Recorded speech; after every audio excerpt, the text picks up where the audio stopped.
Hi friends, welcome to skillrise.in.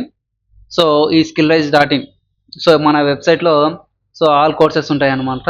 ఓకేనా, C language తర్వాత so ఇది వర్డ్ ప్రెస్ ఓకేనా, బూట్ స్ట్రాప్, మైస్క్యూఎల్, ఓకేనా, Java script, HTML, CSS so so ఇవన్నీ ఉంటాయి. సో మీరు ఓకేనా, సో మీరు నేర్చుకోవాలనుకుంటే ఈ వెబ్సైట్లోకి వచ్చేసి నేర్చుకోవచ్చు. ఓకే, సో ఇప్పుడు సో నేను చెప్పే టాపిక్ వచ్చేసి ఈరోజు టాపిక్ సి వేరియబుల్స్ నేమ్స్ అనమాట. ఓకేనా, okay. So C variables, so what are the variable names అంటే every variable C must has a unique name. అంటే ప్రతి వేరియబుల్కి ఒక నేమ్ ఉండాలి. ఇప్పుడు మన పేరు ఎలా పిలుస్తున్నారు, సో రమేష్, సురేష్ అట్లా ఏరా పోరా అంటే ఓకేనా. సో అలా కాకుండా ఒక యూనిక్ నేమ్ ఉన్న రమేష్, సురేష్ అలా. So these names are called identifiers అనమాట. ఏమి these names calls are identify the help the compiler program and identify the variable. అంటే ఇప్పుడు నువ్వు ప్రోగ్రామ్ రాసినట్టు తెలియాలి అంటే అవతల వ్యక్తికి తెలిసి ఉండాలన్నమాట. అంటే అట్లీస్ట్ యూనిక్ నేమ్స్. ఇప్పుడు ఏజ్ అని ఉంది, సో ఏజ్ అని ఇవ్వాలి కానీ ఏ అని ఇవ్వకూడదు, right. So age equal to 20 అట్లా ఇవ్వాలి. Float total amount equal to అలా, గ్రేడ్ అంటే ఇలా ఇవ్వాలి. సో ఓకేనా. So short versus descriptive names. So you can name variables with two short names like s, x or y. So but descriptive names make your code easier to okay.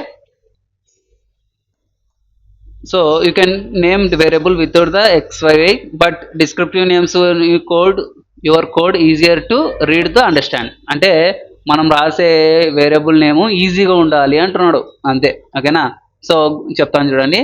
Per hour, minute అని ఉండాలి, అంతేగాని ఎం అని ఉండకూడదు, right. అలా అర్థమైంది కదా. Okay, so rules and names variables. So can contains letters, digits and underscore. So ఇలా మనం చేయొచ్చు. So student 1, total score, value 3 అలా.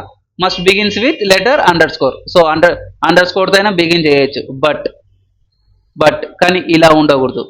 ఓకేనా, సో ఇలా. సో మై వేరీ నా ఈక్వల్స్ టు మై ఇట్లా ఉండదు. డిఫరెంట్ వేరియబుల్ నేమ్స్ అనమాట. అంటే ఇక్కడ చూడండి, క్యాపిటల్ వచ్చింది, ఇక్కడ స్మాల్ వచ్చింది. సో ఇలా ఉండకూడదు, స్పేసెస్ ఉండకూడదు, రైట్. సో రివర్స్ అంటే లైక్ ఫ్లోట్, రిటర్న్ ఇవి ఉండకూడదు, ఎందుకంటే ఆల్రెడీ యూజ్డ్ అన్నమాట. ఓకేనా,